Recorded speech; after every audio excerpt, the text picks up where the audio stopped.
On the 101 South, it's not like, there's no cars on the road on this Sunday evening. And so it just increases the chance of dangerous conditions for these drivers who are also on the road.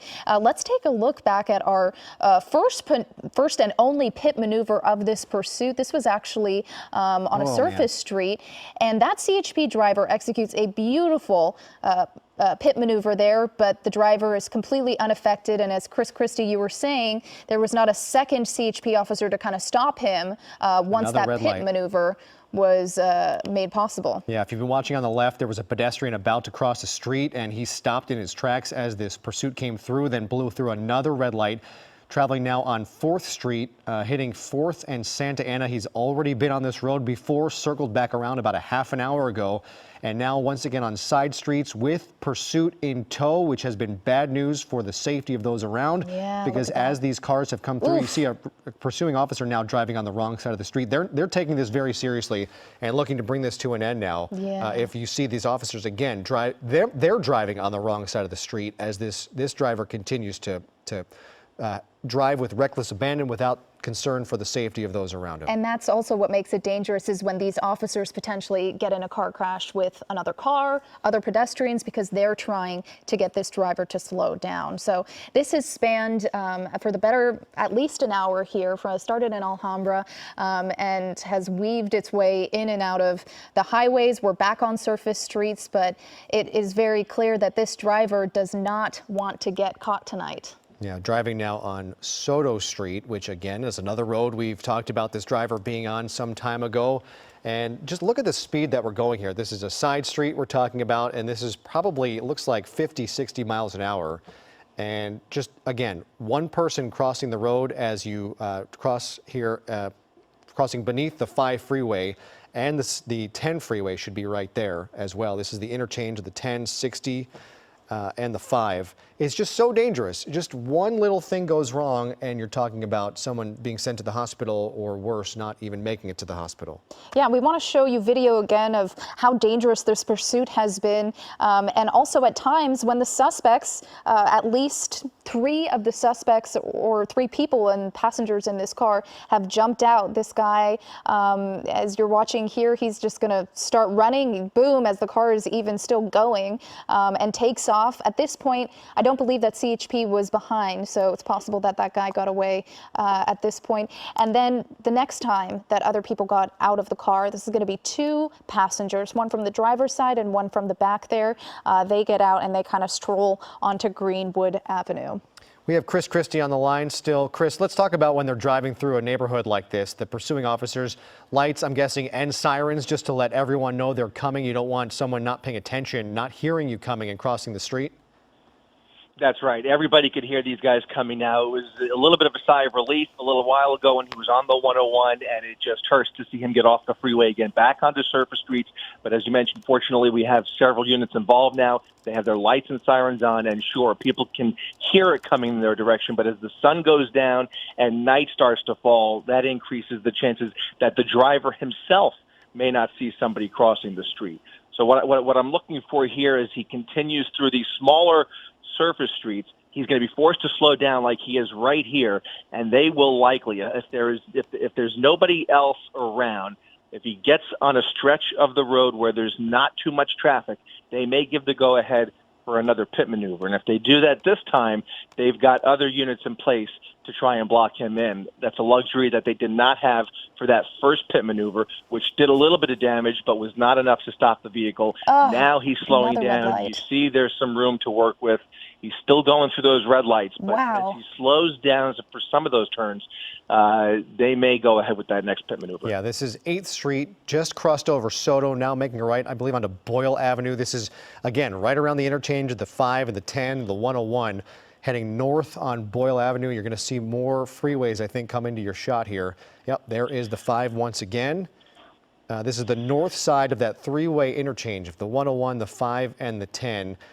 Been circling around this area, one of several areas we've seen kind of repeat through, cycle through, now making a left onto, is this 7th Street, yep, back onto 7th Street. So heading west on 7th Street, across the freeway, and continue again across the LA River and back into the Arts District, which again on a Sunday night is full of pedestrians, full of people going out to eat, going to bars, I keep mentioning Two Bit Circus, but that's going to draw a crowd maybe of various ages. You might have some kids there as well. Yeah, we saw him hit 2 green lights there, probably his only green lights in this entire pursuit. He has been running red after red after red, and just blowing through stop signs, and that's really what makes this so dangerous. He's hitting out of the green here, but he's just really taking those corners so tightly, going into the other lanes really, and just taking these officers on a really wild chase here through these streets. That it's just so quite dangerous. You can see the Arts District murals there. A lot of people probably going to the bars tonight, Sunday evening, spending time outside. It was a really nice day after quite a rainy Saturday. So we're hoping that he stays in an area that's more industrial like this. But look at that. Good that he turned left on Mateo and not right, because we're getting more, the further south you go on Mateo, the more industrial it gets, the further away from the Arts District you're getting. And there should be Olympic Boulevard. Just turning without stopping into oncoming traffic, nearly hitting a car and crossing back over to the right side of the road. Man, that is another really close call. Oof. Yeah, that was so, and that driver had no idea it was coming. Look at, he passed a CHP unit going the other direction. Hopefully they're staggering themselves ahead, so maybe possibly do some kind of pit maneuver or spike strips. Would they do spike strips on these surface streets, Chris?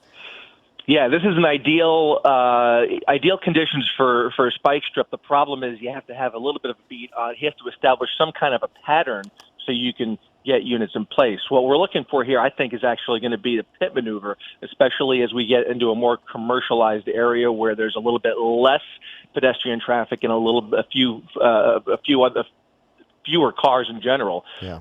But he's got to slow down. They won't do that pit maneuver unless he drops down to about 35, maybe 40 miles per hour. But 35 is kind of the sweet spot, 35 miles per hour for an effective and safe pit maneuver. Yeah, luckily last time he was able to get him on a turn. This is it right here. Yeah. Turning from Pioneer onto Waddell. Boom, and right there. It was great. It Yeah. executed perfectly, popped him up onto the elevated median strip. But It looked like it could have been over. Yeah, there was no one there to stop his escape, and that's where he went. So again, on the left side of your screen is live, traveling about 60 miles an hour on Olympic Boulevard, going eastbound back through Boyle Heights, back eastbound towards Lorena Street, Soto Street Junction.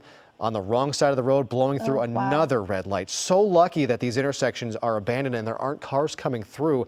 This is about half a dozen we've seen right now where he's gone through like this at full speed. Maybe we can get in a little tighter into the driver. I know earlier he had his window open, and I know it's a little bit more difficult to see inside these cars, especially as the sun goes down. It looks like the night sun from the CHP chopper is illuminating this car, but hopefully we can get a closer look at that driver in just a little bit here. We understand there might even be another passenger inside that car. We've been told possibly 5 suspects, but we know that those 3 suspects we showed you earlier have already jumped out of the car and taken off. And at this point, no longer suspects. They committed crimes by fleeing police and then getting out and running. So we know that they have committed crimes. This driver is in pursuit right now.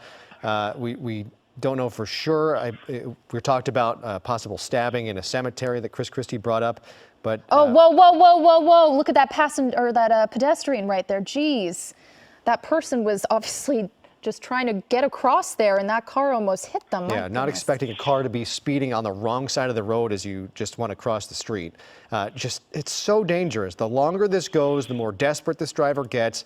And the faster he's driving again, now opposite direction on the turn lane, back into regular side of traffic, over 60 miles an hour on Olympic Boulevard. And you see actually, what's interesting, that some of these drivers, they can see the lights and sirens coming, the pursuit coming, and so they've been pulling over, which is great for them, anticipating that danger. But I do get worried about the cars coming from the opposite direction, potential head-on collision could possibly happen. Yeah, made a right onto Telegraph Road as we head into East Los Angeles, now crossing under the 710-5 interchange.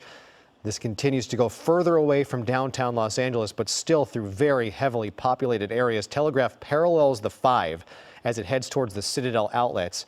And we'll see what happens when he gets over that direction, because we're only a short way, maybe a quarter mile, about a quarter mile from the Citadel outlets. Whether this is going to be a point where he wants to ditch the car, lose himself somewhere in a crowd. Whoa. Did he just clip that car? He just clipped that car. Oh my goodness. That car was trying to get out of the way and he clipped the back of it. And took off a piece either of his own car or the back rear bumper, left side bumper of that car. Man. So dangerous. It's so incredible, Chris, that didn't cause a bigger collision. But that's the kind of danger that we're looking at. Right, and if you notice here, it does look like once again CHP has backed off at least a little bit, because I haven't seen them in the shot for at least a couple of minutes now. So they're giving him once again a little more space to breathe, just to bring that temperature down. But now I see another one right behind him here. I'm watching on a little bit of a delay with you guys. But yeah, it's very, very scary conditions for a chase like this, especially in this part of East LA. It's this part of town is a little bit hairy in general, so keeping up with him as these roads transition and weave underneath the East LA interchange. Yeah, now getting onto the 5 freeway from Eastern Avenue, now heading southbound on the 5 freeway. As it's tense watching this, knowing he's back on the freeway, we can at least take a breath, knowing that there won't be anybody, no more red lights and no one crossing the road, at least until he gets back off and starts doing this all over again. Yeah, but and take a look at this wrong side driving from earlier. I mean, it just shows that it doesn't matter if he is on the highway, if he's on surface streets. This person is really willing to do whatever it takes to get away from these CHP officers, even though they have been tracking him and monitoring him this entire time. So you got to wonder why. It looks like he's also driving on the shoulder right now, getting into more traffic than he probably anticipated. But of course, there's going to be traffic tonight at 6 o'clock on a Sunday. Everybody's going home. Welcome to LA. This is driving through Commerce. That was the Commerce Casino on the bottom of your screen. So just passing Commerce Casino, heading further south on the 5 freeway, and we'll see how long he takes down here. It's so much easier to breathe now watching him on a freeway. It's still dangerous. He's still speeding and he's still weaving and driving. It looks like almost on the shoulder. Might take it off the road here, but it's just a different tone and tenor when he's on a freeway as opposed to just racing through neighborhoods and side streets like he has been doing. And Jory, we're just he's got about another mile of stop and go traffic, and that's going to give CHP a little bit of time here. The silver lining to all of this traffic, it's kind of slowing him down and giving CHP not only the units behind him to catch up and keep a close eye on him, but it also gives units ahead to potentially set up for a spike strip at the exit ramps, and also gives them a little bit of time to shut off some of the traffic behind them to clear off the freeway. So they can actually form a traffic break behind him if they see an opportunity. Right now, it's a little bit too congested, once again on but they are following from behind. You see the night sun coming from that CHP helicopter up above there, so they've got eyes on him from a number of different angles, but the slower speed that he's doing because of all of this traffic on a Sunday night is definitely playing to their advantage, gives them a chance to at least start thinking about a spike strip at some of the upcoming exit ramps. Cutting it really close there on the shoulder. Going to do it again here. A tight squeeze along the retaining wall. Several cars just driving at speed on the shoulder, and now pulling back into traffic. And Chris and Jory, we're just learning from the LASD that the suspect, the driver, is actually wanted for assault with a deadly weapon. That deadly weapon is a gun. So it certainly elevates the criminal aspect of this and the tension for authorities, possibly why they backed off, because this could result in more than just a car accident, possibly a shootout, which we have seen. We've even seen it on the 5 freeway, not far from our station, at a pursuit that ended in a shootout around here. Yeah, that is a different thing. It's a different animal when you're talking about someone. Here we go, spinning out. Whoa! Did he hit a spike strip? What exactly happened there? Oh, still looks like the lights are flashing, and we've got 2 people bailing. Okay, all right. So the driver. Oh, and CHP coming in hot.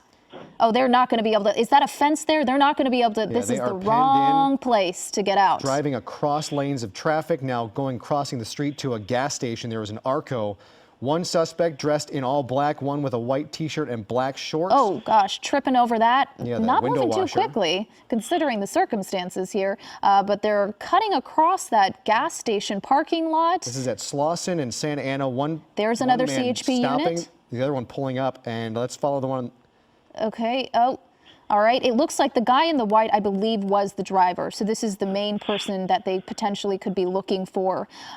You see the night sun is on Yep. one. There was a vehicle in pursuit of the other man who escaped that vehicle dressed in all black. So this guy running across, this is Zindale Avenue at Gage.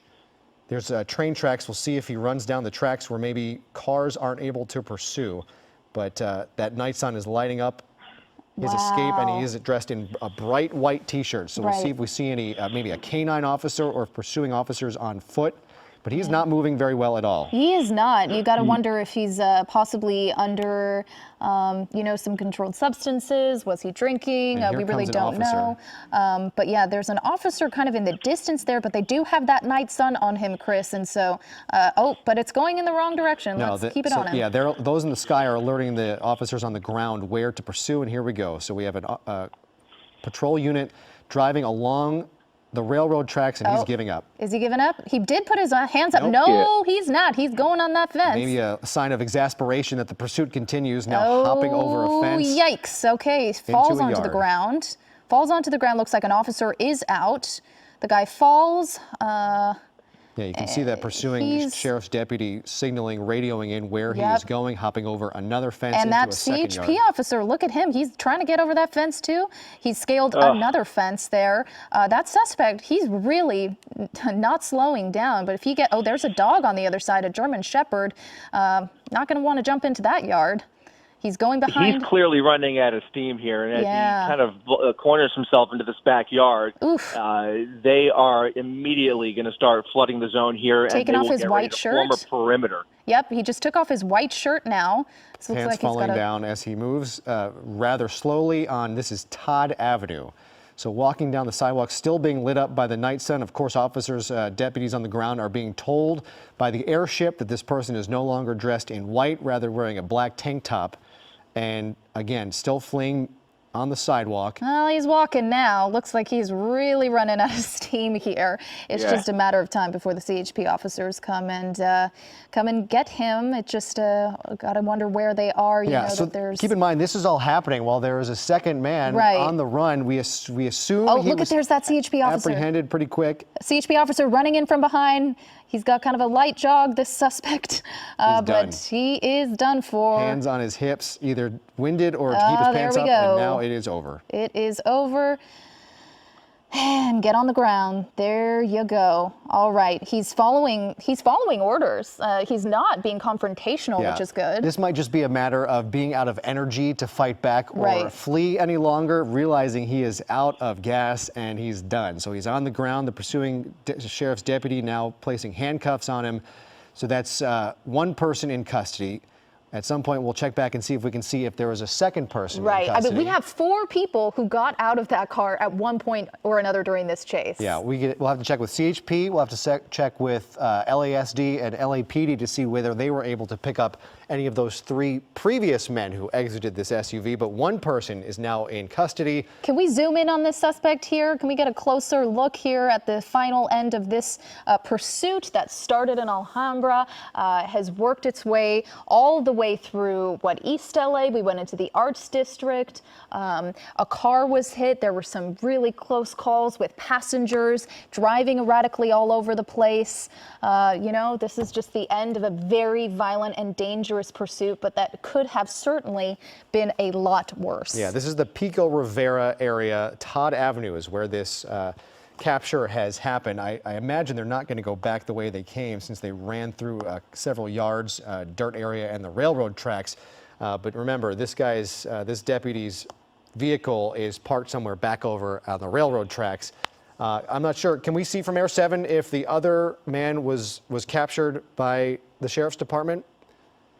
Because that is happening, I'm assuming, just a short distance away. Yeah, he didn't get too far. This guy was moving really slowly. The other guy wasn't moving much better, but he was Yeah. out in front. So he was able to get a little further, but a a sheriff's vehicle was able to pull up right in front of him. So I'm not sure if they were able to apprehend that man, but 4 cars now on the railroad tracks, and you can see those flashlights of deputies who are looking around. So, but that is yeah. where the deputy who was able to take that man into custody has parked his pursuit, his vehicle.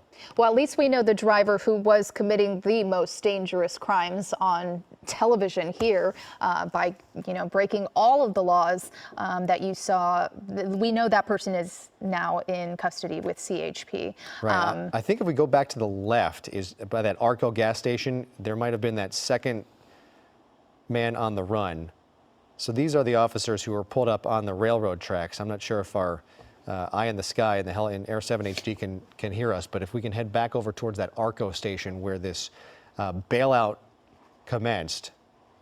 Yeah. Okay, we'll work on it, but we'll get over there. As we're doing that, let's take a look at that crash. You got to feel so bad for the driver, the unsuspecting driver who's just going about their day and, looks like, actually, this is going to be the one where did he hit a pole? He lost control of the car. Yeah, I don't think there was a spike strip. Yeah. But just kind of lost control and spun out, didn't roll the vehicle. It stayed upright, which was a bit surprising. But here's where the 2 guys flee, and you can see